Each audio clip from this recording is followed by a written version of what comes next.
পৃথিবীতে সমালোচিত হয় না এমন কেউ নেই। এমন একটা হার্ড দ্য হান্ড্রেডস, যে দ্য হান্ড্রেডস পৃথিবীর সর্বশ্রেষ্ঠ 100 জন ব্যক্তিকে নিয়ে একটা বই লিখেছেন, দ্য হান্ড্রেডস। ওই বইয়ের মধ্যে তিনি ফার্স্ট জায়গায় লিখেছেন পৃথিবীর সর্বশ্রেষ্ঠ ব্যক্তি হলেন হযরত মুহাম্মদ সাল্লাল্লাহু আলাইহি ওয়াসাল্লাম। হযরত মুহাম্মদ সাল্লাল্লাহু আলাইহি ওয়াসাল্লাম পৃথিবীর সর্বশ্রেষ্ঠ ব্যক্তি হওয়া সত্ত্বেও তাকে নিয়ে ফ্রান্সের ম্যাগাজিনে মহানবী সাল্লাল্লাহু আলাইহি ওয়াসাল্লামকে নিয়ে কার্টুন বানানো হচ্ছে। এবং আমাদের ভারত উপমহাদেশে চলে আসলে আমাদের ভারতে একজন মন্ত্রী, তিনি হুজুর করিম সাল্লাল্লাহু আলাইহি ওয়াসাল্লামকে নিয়ে কটাক্ষ করছেন। হুজুর সাল্লাল্লাহু আলাইহি ওয়াসাল্লাম কম বয়সে বিবাহ করেছেন, তিনি তাই তাকে নিয়ে সমালোচনা করছেন।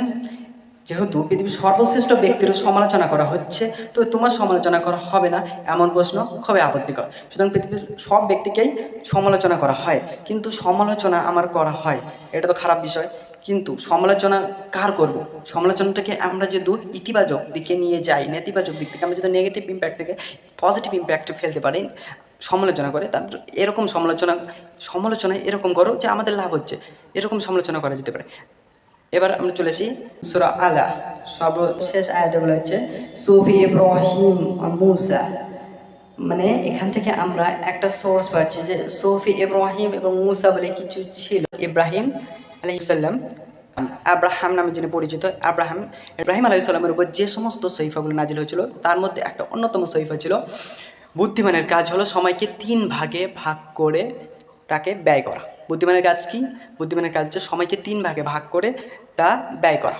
ইব্রাহিম আলাইহিস সালামের সহিফায় তো ওখানে ফার্স্ট বলা হচ্ছে তুমি তোমার সময়ের প্রথম অংশ যদি 3 ভাগে ভাগ করো, তাহলে তুমি তোমার সময়ের প্রথম অংশ তোমার আত্মার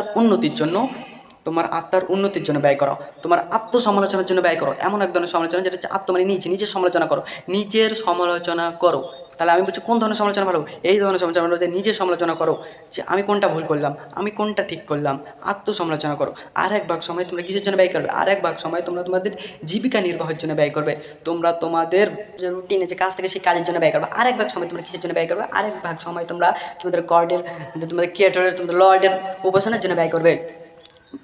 এবং তাহলে এখানে কী বলা হচ্ছে? অ্যাব্রাহিম রিলিজন কমন রিলিজন হওয়ার জন্য এটাকে আপনারা সবাই মানতে পারবেন। সবাই যেহেতু এটাকে মানছে, তাহলে সেখানে তার সহিফার প্রথম, তার উপর যে আল্লাহ থেকে আগত ওহী এসেছিল তার প্রথমে যেটা বলা হচ্ছে যে তোমরা তোমাদের সময়কে 3 ভাগে ভাগ করো এবং প্রথম অংশ তোমরা তোমাদের নিজের সমালোচনার জন্য ব্যয় করো।